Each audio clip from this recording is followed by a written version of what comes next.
ঠিক আছে, জনকল্যাণমুখী বলছেন, আপনাদেরকে স্বাগত। কিন্তু দয়া করে এই জনকল্যাণ বলে লাভ হবে না। আসল জিনিসটা যে হলো পাবলিকের জন্য এই খরচগুলো করবেন কিনা আপনি, ওটা হচ্ছে মূল তর্ক। এই তর্কে অ্যাড্রেস করতে শিখেন, এই তর্কে আপনার বক্তব্য বলতে শিখেন। শুধু জনকল্যাণমুখী বললা এই মিষ্টি কথা দিয়ে চিরা ভিজবে না। কমিট করেন যে আপনি এবারে ট্যাক্স নিয়ে এই ট্যাক্সটা কোথায় ব্যয় করবেন, সমাজের বড় লোকদের চুরিটা বন্ধ করবেন কিনা আপনি। যথেচ্ছাচারে চুরি এমন একটা রাজনৈতিক সিস্টেম বাইর করছেন, প্রতিটা বাংলাদেশের লোক এখন ওত পেতে বসে আছে। নতুন গভর্নমেন্ট আসছে, শান দিতেছে এইবার আমার জন্য এটা কি আনবে, নতুন চুরির কি ধান্দা আনবে, আপনি এখন সেটা দিয়ে চলছেন। এইগুলো রাজনীতি করবেন কি করবেন না, এগুলো নিয়ে কথা বলেন। জনকল্যাণমুখী বললা ফুলঝুরি দিয়ে কথা বললে হবে না, স্ট্রেট কাট বলেন আপনি এগুলো কি করবেন। নির্বাচন ধরে নিচ্ছে সবাই যে আসন্ন, দলগুলোর প্রস্তুতি নিচ্ছে মানে আপনারা যা ভাবছেন তা না। দলগুলোর প্রস্তুতি নিচ্ছে, সেরা কিরকম ধরনের দল সেটা তো বলতে হবে। আগেকার দিনে যে ধরেন 80 দশকে হয়, তাহলে সে কত বামপন্থী দল এটা জোরে সোরে বলতো, এটা বললে ভোট বেশি পাওয়া যেত, নিজেকে খুব বেশি বিপ্লবী মনে করা যেত। কিন্তু আজকাল এদের খাইবে না, বামপন্থী পনা খাবে না, তাহলে এগুলো কি বলতে হবে। প্লাস ইতিমধ্যে অনেকগুলো ইসলামী দল হয়েছে, আপনি ইসলামী দলগুলো ভোট চেয়ে যে খুব যে লাভ হবে তা না। কেমনে বুঝলাম হলো, যেমন ধরেন জামাতে ইসলামী, তারা মনে করেছে, তারা গত ডাকসু ইলেকশনে যে কৌশলটা নিয়েছে যে আমরা দলের নামে ইলেকশন করবো না, শিবিরের নামে তো শুধু করবো না, টুকুই না, দলের চেয়ে ইম্পর্টেন্ট হলো দলের বাইরের লোককে নমিনেশন দিবে। কোনো মেয়ে বোরখাধারী মেয়েকে নমিনেশন দিব না, দিলে ভিতরে অগুরুত্বপূর্ণ জায়গায় রেখে দেবো, হলে রেখে দেবো। মেয়ে দেবো একদম বাইরের, যে সুন্দর সালোয়ার কামিজ পরে ওড়না দিয়ে আছে তাকে।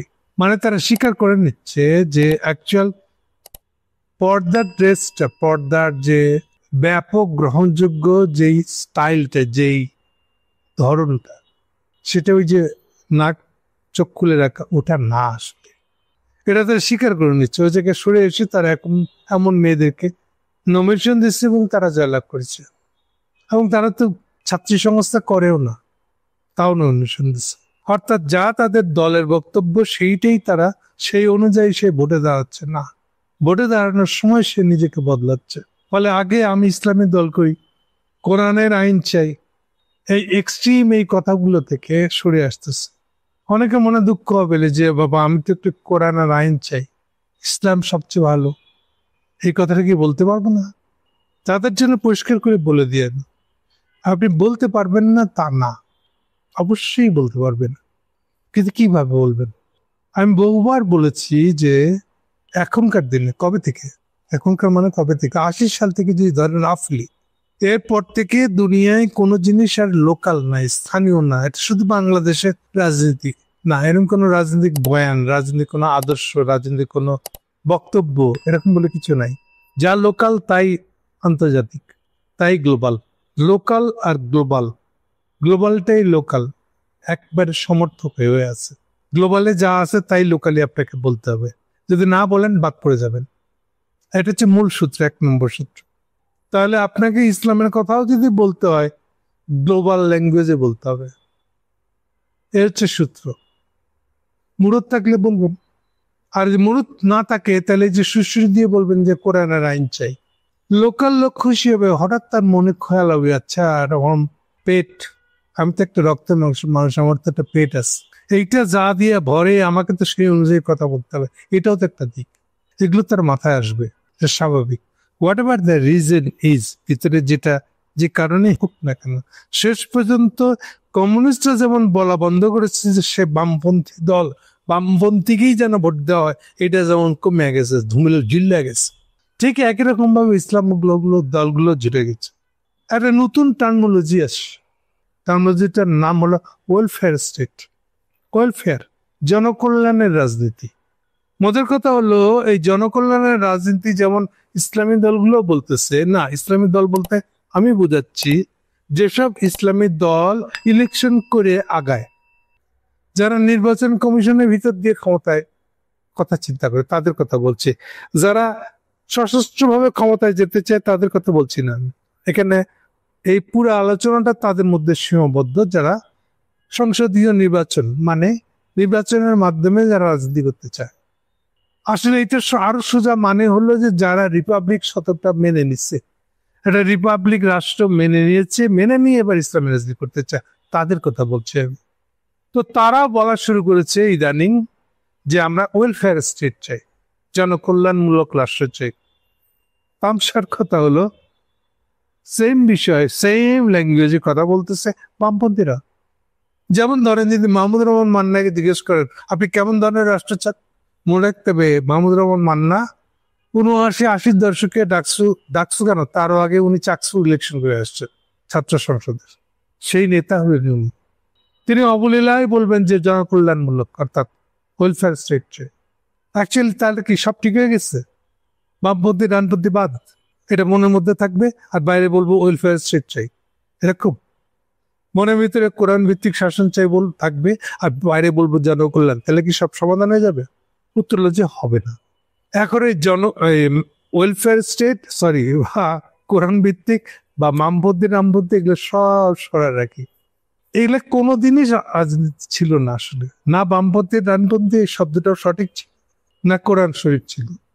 কারণ আপনি যখনই রিপাবলিকের রাষ্ট্র বানাবেন খেয়াল রাখবেন রিপাবলিকের রাষ্ট্রই একমাত্র ভোট, নাগরিকের ভোট আছে, নাগরিক বলে শব্দ আছে, মানুষকে গোনায় ধরা হচ্ছে, এটা একমাত্র রিপাবলিকে আছে, এটা আর কোথাও নাই। কোনো থিওলজিতে নাগরিক ধারণা নাই, শুধু ইসলাম না, এটা তৈরি হতে যুগ যুগ লাগছে। যুগ কত যুগ জানেন, আন্দাজ করেন? 1500 বছরেরও বেশি। আমি প্রায় উদাহরণ দিয়ে বলি, নবীর আমলে নবীর যে সম্পত্তি ডিস্ট্রিবিউশনের ল আমাদেরকে দিচ্ছে, ওটা কিসের ভিত্তিতে? ব্যক্তি সম্পত্তি, তার মানে ব্যক্তি এসে গেছে, নবীর আমলে ব্যক্তি এসে গেছে, কিন্তু এই ব্যক্তি পরিপুষ্ট হতে সময় লাগছে। এইটারই পরিপুষ্ট রূপ, রাজনৈতিক রূপটার নামই হলো রিপাবলিক। দুর্ভাগ্যবশত এই জিনিসটা পরিপুষ্ট হওয়া পর্যন্ত কোনো ইসলামী রাষ্ট্র টিকে না। ইসলামী রাষ্ট্র বলা ভুল, ইসলামের শাসন ব্যবস্থা টিকে নাই। সবচেয়ে দীর্ঘায়ু ইসলামী শাসন যেটা সবার শেষের দিকে দেখা গেছে, এটি অটোমান এম্পায়ার। আমার ধারণা এটা যদি সেকেন্ড ওয়ার্ল্ড ওয়ার পার করতে পারতো এর একটা পরিবর্তন হতো, কিন্তু এটা ফার্স্ট ওয়ার্ল্ড ওয়ারের শেষেই 1918 সালে এটা শেষ হয়ে যায়, উধাও হয়ে যায়। জার্মানির সাথে ভরসা করতে গেছিল, তার সম্পর্ক করতে গেছিল, কারণ ইউরোপ থেকে তার দরকার ছিল ম্যানেজমেন্ট জ্ঞান, সায়েন্টিফিক জ্ঞান মানে ইন্ডাস্ট্রিয়াল জ্ঞান। এইগুলো জ্ঞানগুলো নিতে গিয়ে ওরা জার্মানিকে চয়েস করেছিল, না ব্রিটিশ না ফরাসিদেরকে করতে পারে নাই, কারণ এরাই তার প্রতিনিধি ছিল। অটোমান নিজেও তো একটা এম্পায়ার, ফলে তারা ব্রিটিশ এম্পায়ারের সাথে সম্পর্ক করতে পারবে না, খাতির করতে পারবে না, ফরাসি এম্পায়ারের সাথে পারবে না। সেই জন্য তাদেরকে যেতে হয়েছিল মাঝখানের দেশটা, জার্মানির সাথে। আর কপালমন্দ ওই জার্মানির সাথে ফার্স্ট ওয়ার্ল্ড ওয়ারটা হয়ে জার্মানিরা হেরে যায়, ফলে অটোমান ও সমুদ্রে গায়েব হয়ে যায়। কিন্তু কোনো কারণে যদি অটোমান এম্পায়ার টিকে যেত, তাহলে সেও, এইবার একটা শব্দ বলবো, দেখেন ইম্পর্টেন্ট শব্দ, ব্যক্তিবোধ, পলিটিক্যাল ব্যক্তিবোধ। আবার শব্দটা মনে করে রাখেন, খুব ভালো করে মনে রাখেন, পলিটিক্যাল ব্যক্তিবোধ, যেটা নবীন আমলের সম্পত্তিতে ব্যক্তি আসছিল, ওটা পরিপুষ্ট হয়ে পলিটিক্যাল ব্যক্তিবোধে অ্যাপিয়ার করতে, হাজির হতে 1500 বছর লাগছে, তারও বেশি, অনেক সময় লাগে, এগুলা কিছু করার নাই। এমনকি ইউরোপেও তো আসে না, ইউরোপে এটা আসছে 1400+, হোল ইউরোপ বললে 1500 পরে, 100 বছর পরে, 1400+ বলছে, তাও রোমের কথা। তাহলে বুঝতে পারছেন ব্যক্তিবোধ আসতে কত সময় লেগে গেছে। আরো ব্যক্তিবোধটা যতক্ষণ না আসতেছে ততক্ষণ আপনি এই জিনিসটা করতে পারছিলেন, যেটাকে আপনারা রিপাবলিক বলতেছেন, ভোটের রাজনীতি। নাগরিককে গোনায় ধরতেছে, নাগরিক ভোট দিবে, ভোটের ভিত্তিতে জনপ্রতিনিধি ধারণাটা আসতে হচ্ছে। শাসক কে হবে জনপ্রতিনিধি ঠিক করে দিবে, শাসক নিজে গায়ে জোরে বলতে পারবে না আমি এখন তোমার রাজা বাদশাহ, আমি তোমার আমির, হোয়াট এভার, এটা আপনি বললে হবে না। আপনার নাগরিকরা বলতে হবে যে আপনি আমার শাসক কি শাসক না। তাহলে যখন এই জিনিসটা নাগরিকের হাতে চলে গেছে, এটাই ব্যক্তিবোধ। এনিওয়ে, কিন্তু এটাকে ছিনাই নিয়ে গেছে আমাদের কমিউনিস্টরা। আবার বহুবার বলেছি, ফলে ডিটেলে যাব না। কার্ল মার্কস ব্যক্তিবোধে বিশ্বাস করতেন না, ব্যক্তিবোধটা উনি খান নাই, উনি ভিতরটা কি আছে, ব্যক্তিবোধের ভিতরে কি আছে, এটা উনি কখনো আমল করতে চান নাই। ওনার মাথায় এই যে একটা শ্রেণী ধারণা জুটছে, উনি এটার ভিতরে মশগুল হয়েছিলেন, ফলে ওনার হাতে এটা ডেভেলপ করে নাই। বড় অচ্ছুত জ্ঞান করছেন। সেই কারণে বামপন্থীরাও রিপাবলিক শব্দটাকে কখনো বুঝতে চায় নাই, বুঝতে চায় নাই, ভিতরে ঢুকে নাই। কিন্তু তারা একটা কু করছে, জব করে চলে আসছে রাজনীতির মাঠে। কবে কিভাবে এটা অনেকে খেয়াল করে না, কমিউনিস্টরা তো করেই নেই। 1949 সাল খুব ইম্পর্টেন্ট সময়। এটা 1949 সালে প্রথম ন্যাটো গঠিত হয়। ন্যাটো গঠিত হওয়ার মানে সিগনিফিকেন্সটা হলো যে আপনার সোভিয়েত ইউনিয়নের বিরুদ্ধে বাকি পশ্চিমা দেশ সবাই একজোট। কেন 49 সালে বা অ্যাকচুয়ালি 45 সালে শুরু হয়ে গেছিল পারমাণবিক বোমা বানানোর টেকনোলজি, যার হাতে আছে সে কিং জানোবা।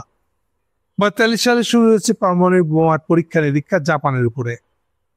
49-এর ভিতরে তারা বুঝে গেছে যে দুটা পক্ষ আগামীদের লড়াই করবে। ফলে ন্যাটো হওয়াটা এটা ইঙ্গিত।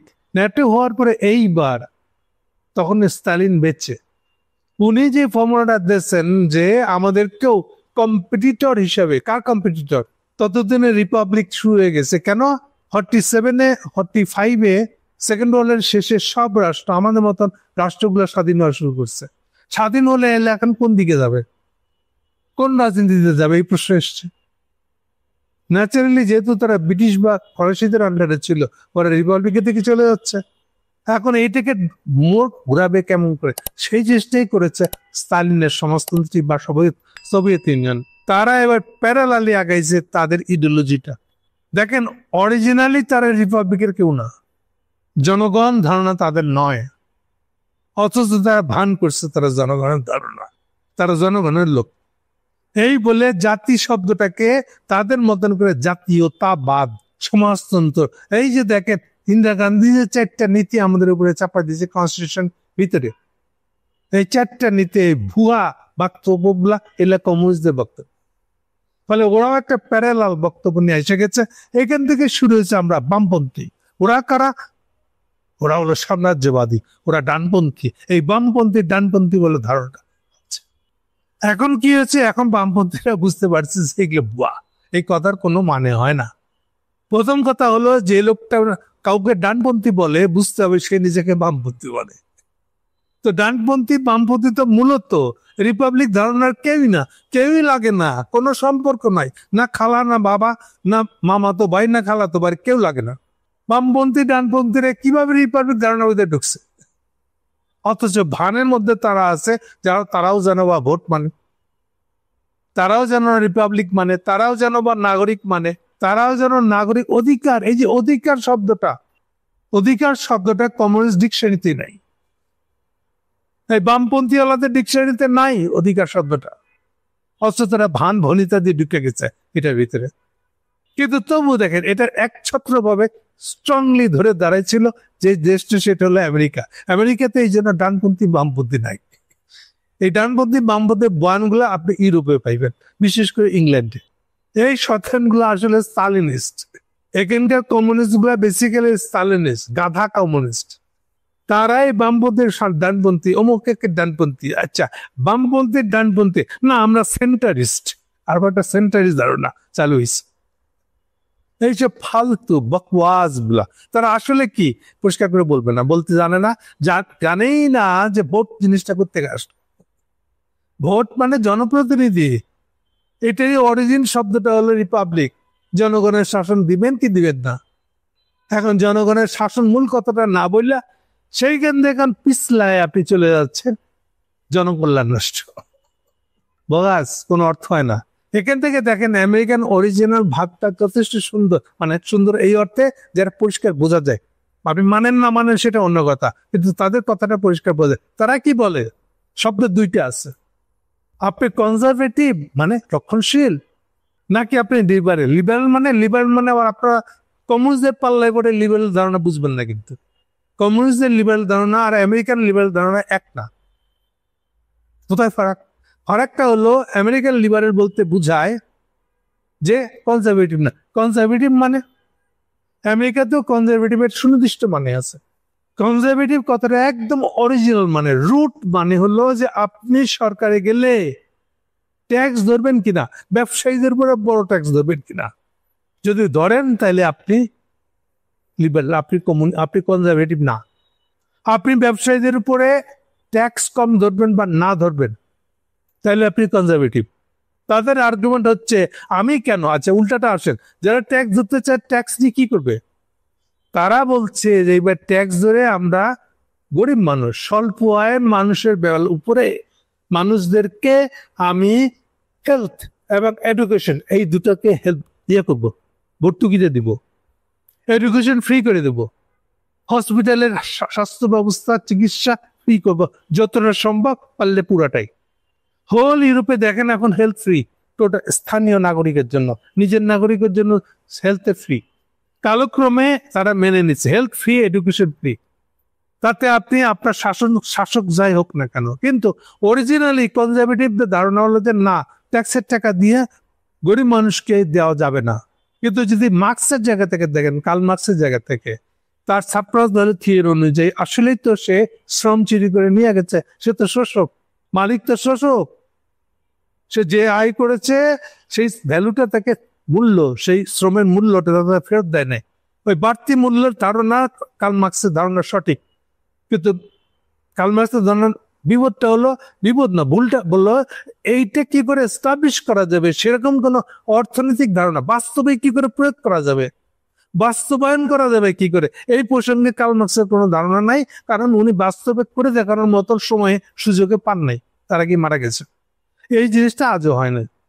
তাহলে যদি কিছু অংশ স্বাস্থ্য এবং শিক্ষার নামে ফেরত দেওয়া যায়, এটা লাভ আছে না, শুধু এটা ভালো মন্দের বিষয় না। এখানে আবার কনজারভেটিভটা ফেইল কেন?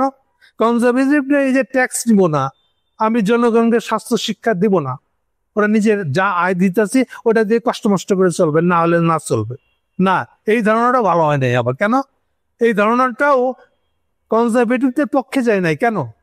কারণ হলো শ্রমিকটা যদি শিক্ষিত না হয়, তাইলে আপনি শিক্ষিত লেবার পাইবেন কই? মাংনায় শিক্ষিত সে লেবার কোথায় পাবেন? আপনার লেবার যদি অশিক্ষিত হয়ে আসে, মেট্রিক পাসও না মনে করেন, তাহলে কি হবে? আপনাকে আপনার কারখানার ক্যাম্পাসের ভিতরে একটা জায়গা খুলতে হবে, তাদেরকে ট্রেনিং নেবেন বলে, ওই ট্রেনিং এর খরচ আপনাকে দিতে হবে। কেন? কারখানা তো আপনি চালাবেন। তাহলে এই ট্রেনিং এর খরচটা যদি পাবলিকের উপরে চড়াই দেওয়া, আমি তো কারখানার মালিকের জন্য ওইটা লাভের। তাহলে কারখানা মালিককে পাবলিক এডুকেশন সিস্টেমে পয়সা দিলে পরে যেটুক পয়সা লাগবে তার থেকে হাজার হাজার গুণে বেশি লাগবে। জাস্ট চিন্তা করেন, একটা মাস্টার্স পাস ম্যানেজমেন্টের ম্যানেজার একটা, একে যদি পুরা ট্রেনিংটা কারখানার মালিককে দিতে হয়, ওর কারখানা লাটে উঠবে। ফলে ও চাইবে যে এইটা সরকারের ঘাটে চলাই দিলেও লাভ আছে। আপনি শিক্ষিত লেবার নিবেন, শিক্ষার ভাগটা নিবেন না, দায়টা নিবেন না, তো হবে না। শিক্ষিত লেবার নিলে আপনার লাভ হয়েছে, এই হলো ওদের স্ববিরোধিতা। ফলে এই জন্য ওরা মেনে নিচ্ছে এই যে যারা ট্যাক্স ধরে ট্যাক্সের টাকা দিয়ে এডুকেশনের, অন্তত এডুকেশন আর শিক্ষা খরচটা বইবে, তাদেরকে আমেরিকান ল্যাঙ্গুয়েজে বলে লিবারেল। এই লিবারেল আর কমার্স লিবারেল এক না, কিন্তু কমার্স লিবারেল মানে প্রগতিবাদ, মানে হিন্দুত্ববাদ, ওটার এই এক না। তাহলে মূল বিষয়টা হলো ট্যাক্স ধরবেন কি ধরবেন, ট্যাক্সটা কোথায় ব্যয় করবে, এটা হচ্ছে মূল রাজনীতির ফারাক, রাজনীতির ধরনের ফারাক। কাজেই এখন আপনি এটাকে ঢাকা দিয়ে, যেহেতু আপনি তপগুলো জানেন না, এই জন্য আপনি এই জিনিসটাকে রিডিউস করছে, ছোট্ট করে নিয়ে আসছেন। আমরা ভাই জনকল্যাণমুখী, আবার সাবধান করে দিয়ে আপনাদেরকে, ঠিক আছে জনকল্যাণমুখী বলছেন, আপনাদেরকে স্বাগত, কিন্তু দয়া করে এই জনকল্যাণ বলে লাভ হবে না। আসল জিনিসটা যে হলো পাবলিকের জন্য এই খরচগুলো করবেন কিনা আপনি, ওটা হচ্ছে মূল তর্ক। এই তর্কে অ্যাড্রেস করতে শিখেন, এই তর্কে আপনার বক্তব্য বলতে শিখেন। শুধু জনকল্যাণমুখী বললা এই মিষ্টি কথা দিয়ে চিরা ভিজবে না। কমিট করেন যে আপনি এবারে ট্যাক্স নিয়ে এই ট্যাক্সটা কোথায় ব্যয় করবেন, সমাজের বড় লোকদের চুরিটা বন্ধ করবেন কিনা আপনি। যথেচ্ছাচারে চুরি এমন একটা রাজনৈতিক সিস্টেম বাইর করছেন, প্রতিটা বাংলাদেশের লোক এখন ওত পেতে বসে আছে, নতুন গভর্নমেন্ট আসছে, শান দিতেছে, এইবার আমার জন্য এটা কি আনবে, নতুন চুরির কি ধান্দা আনবে, আপনি এখন সেটা দিয়ে চলছেন। এইগুলো রাজনীতি করবেন কি করবেন না, এগুলো নিয়ে কথা বলেন। জনকল্যাণমুখী বললা ফুলঝুরি দিয়ে কথা বললে হবে না, স্ট্রেট কাট বলেন আপনি এগুলো কি করবেন। তাহলে এই পুরা বক্তৃতাটার আমার সার কথা হলো, জনকল্যাণমুখী বলছেন ওয়েলকাম, কিন্তু জনকল্যাণমুখীর অ্যাকচুয়াল মানে যদি কিছু দিতে চান সেটা সম্পর্কে স্ট্রেট কাট বলেন। বামপন্থীদের পাল্লাও করেন না, বামপন্থী ডানপন্থী মানায়েন না, স্ট্রেট কাট বলেন। পাবলিকের জন্য অর্থ ব্যয় করবেন কিনা, অর্থটা কোত্থেকে কালেক্ট করবেন, এগুলো প্রসঙ্গে উত্তর দেন। চুরি বাটপারি আর এই যে কমিটি বিক্রি, এগুলো করবেন কি করবেন না, এগুলো নিয়ে কথা বলেন।